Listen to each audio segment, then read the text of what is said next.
Hi, it's David Portney here, the Internet Marketing Brain. This is my website, internetmarketingbrain.com. Welcome back. Today we are going to conduct yet another free SEO website review. You get to look over my shoulder as I look at various factors that can affect SEO either in a positive or a negative way. Now, if you'd like your own free SEO website review, why don't you just come on over to internetmarketingbrain.com and click on the free SEO website review tab right there and just enter your name, email, and what website you want, and I will put yours in the queue and get to it as quick as I can. There may be some people in front of you waiting ahead, so it may take a little time for me to get to you, but I will get to you. So thanks for your patience. While you're here, why don't you click over to my SEO blog? And you can subscribe to my blog. I'm always posting hopefully interesting and hopefully useful information regarding SEO and Google updates and all kinds of interesting stuff. Today's website review is for a site called desiccantpacks.org. And as we go along here, we're going to be looking at a few different things that are SEO related. Of course, we're not going to look at necessarily everything that could affect SEO positively or negatively, but we're going to definitely look at a number of things. I think you'll find it useful and interesting. And one of the first things we're going to do, not necessarily from an SEO perspective, just kind of take a look at the site and see what we can see. Does it look like a site that we feel is trustworthy? Does it look like a site that we would want to refer to a friend? If this site were selling something and asking for a credit card number, would we feel comfortable giving that away? It certainly is a nice, clean design. And I see there's a little AdSense over here on the side for monetization. That's nice.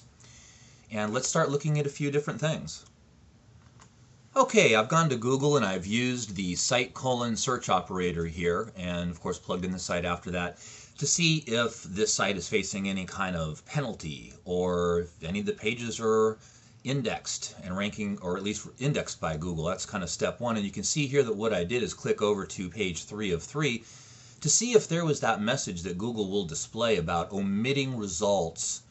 And that usually means that there are pages that have been put in the supplemental index. And we can see in this case that that has not happened. Now we see here it says at the top page 3 of 21 results. So one of the things a webmaster will want to do is see how many pages you really have. Because if you have 50 pages and only 21 are in Google's index, then you're going to want to start digging deeper and find out why.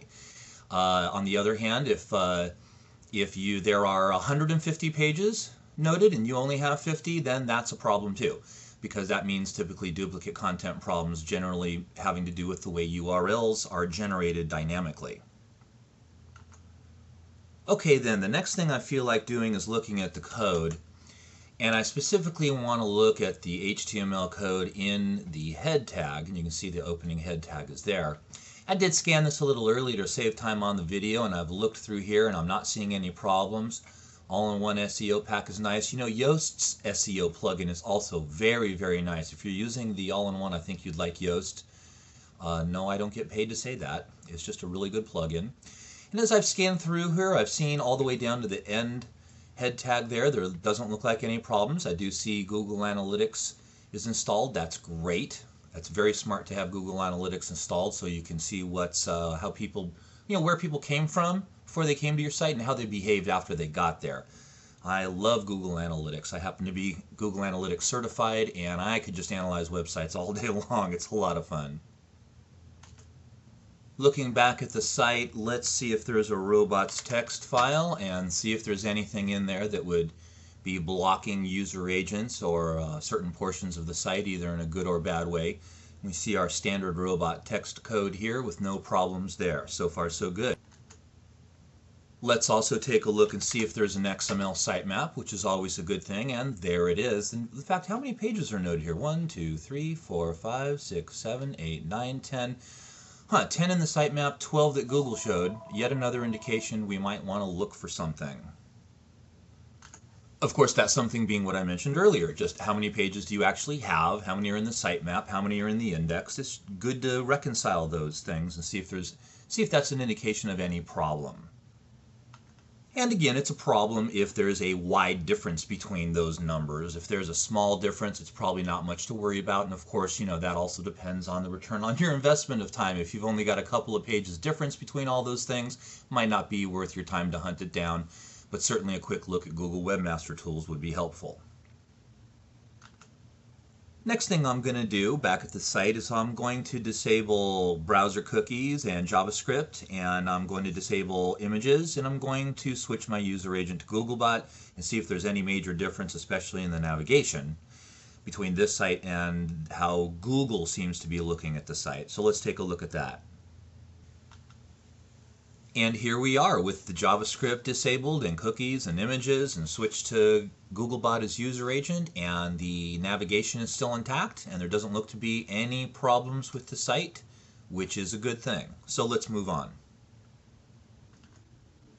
Now let's take a look and see if there's any duplicate content issues that are readily available and easy to find. So I took a little snippet of text here and punched that into Google in a phrase match search. And all the results here, except for one, appear to be the website in question. Let's click over to the one that's not and see what's going on there. And 509 error, bandwidth server error. Okay, well, anyway, so there's one here apparently, although it's not showing up in search results at this point. It looks like their server's having a problem, but that's not exactly a problem, right? Not seeing any major issue there, but as you may already know, it's best to usually keep your content on your website and not post it in other places on the internet, generally speaking. Now let's check for another common SEO problem, which is canonicalization of the home page. And you can see that when I typed in www up here, it reverted right back to non-www, which is good. A lot of times people have a problem with that. Also, if I hover over the home link here and I look down at the bottom, I can see that that's not giving me a different, the bottom left you'll see is also the same website URL, full URL with no .org/index.html or PHP or anything else, which could be another canonicalization problem. And how about the image itself? Same thing at the bottom left, non-canonicalized link there. That's good. So we're not seeing any major SEO problems here so far, which is great. Let's keep moving on. Okay, so now what I feel like doing is going back to the code, and I want to look at some of the SEO related metadata and see how it looks. You can see the title description here is desiccant packs. This is the home page metadata, by the way, and it does match up with the domain name, which is obviously what this person is trying to rank for, what you're trying to rank for, you the person who owns this site.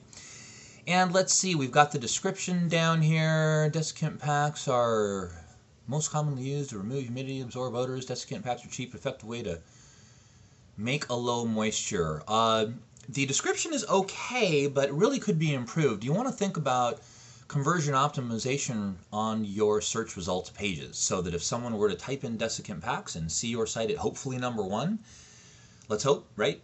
Then you want to have a compelling phrase here that causes people to want to click through. What could you put in there that could be a little bit more compelling?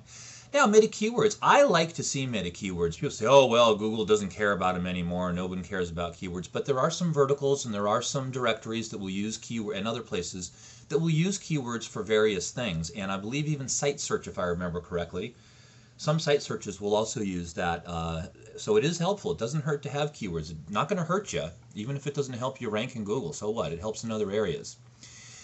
And let's see, how about an H1 tag? Let's look for an H1 tag. And there it is, desiccant packs, also matching up nicely with the title tag. So far so good on the home page optimization. Let's look a little further. I've opened up the other two pages that come down below here. This is a WordPress CMS, WordPress blog platform, of course, being used for this website. And let's open these other pages and see what just real quick, and see what the metadata looks like there. Silica gel packs matching up nicely. Where's our meta description? Where is the description? Here we go, down here. Silica gel packs, most commonly used, blah, blah, blah. Again, not really compelling for that. So if that page were ranking, wouldn't mind seeing a little bit more of a compelling description in there to makes me want to click through. We've got desiccant packs as the H1 again, it looks like, on this page. Is there another one? Let's look. Nope, looks like that's the only one coming up. That's interesting. I would think you'd want to match that up with the title on this page, which is silica gel packets. If it were my site, I'd change the H1s to match the title tags. Let's go back to a third page and see what we have. Homemade desiccant packs. I've got some more AdSense in there. That's good. Little monetization. Let's look at the code and see what we've got. Homemade desiccant packs right here in the title. How about what our description looks like? Are we finding a compelling description? How to make cheap desiccant packs at home. If I want to know how to do that, that might make me click right through, right? Especially if you had videos on demos how to do that on the site too. Maybe you would say, hey, watch a free video about it. People love videos these days, don't they? Hey, let's check that H1 again and see what we can find. Desiccant packs again. I don't know if that's a limitation of the theme or you set it up this way on purpose. I'm going to assume it was just a small oversight. You might want to go ahead and make your H1s match up with your titles for those pages. I would go ahead and do that. Okay, back on the home page, let's just do a quick check of the alt text for images. And if I hover here, there we get desiccant packs. And let's take a look at some of these other pages we were taking a look at too. Silica gel packets, by the way, if I highlight that here in Firefox, I can right click and say view selection source, and we see, yeah, it's an H2.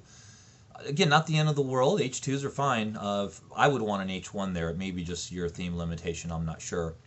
But let's see if there's an image here, and hover, and silica gel packets, and of course the caption is also silica gel packets. I bet the file name is probably silica gel packets. No need to look that deep at this moment. It's probably fine, considering what we're seeing so far. And there we go, homemade desiccant packs. So looking good there too. So the on-page optimization, not looking bad at all. Let's keep moving.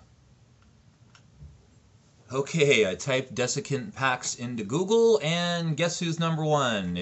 Well, it's not our site. It's desiccantpacks.net. Our site is desiccantpacks.org. Looks like that's your main competition right here.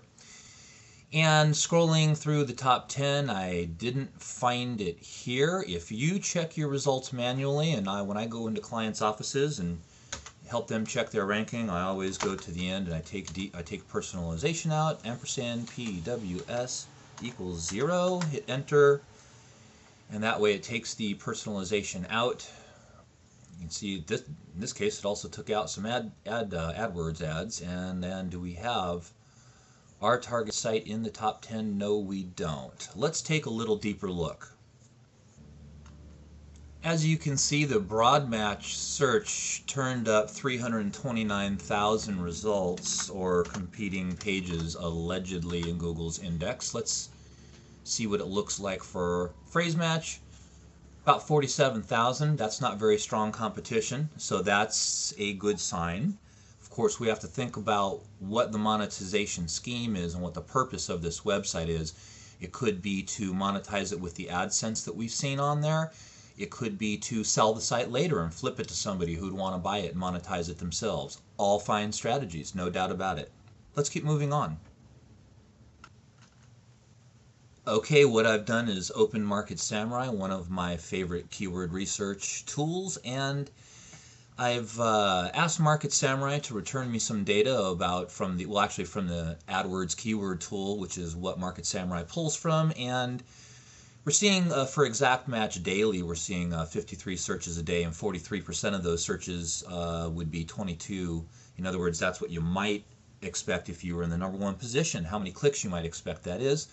Phrased broad match, nice and high at 67%. That's a relationship between phrase match and broad match search. It's a division between the two, actually. And then SEO competition, as we saw earlier, is 47,100. Again, data pulled from Google. So actually not a really super high competition niche as we talked about earlier. Also not a tremendous amount of searches, but not bad either, really. I can see why you might have decided to proceed with creating this site based on this data. Let's go see how your site compares against the top 10 in Market Samurai.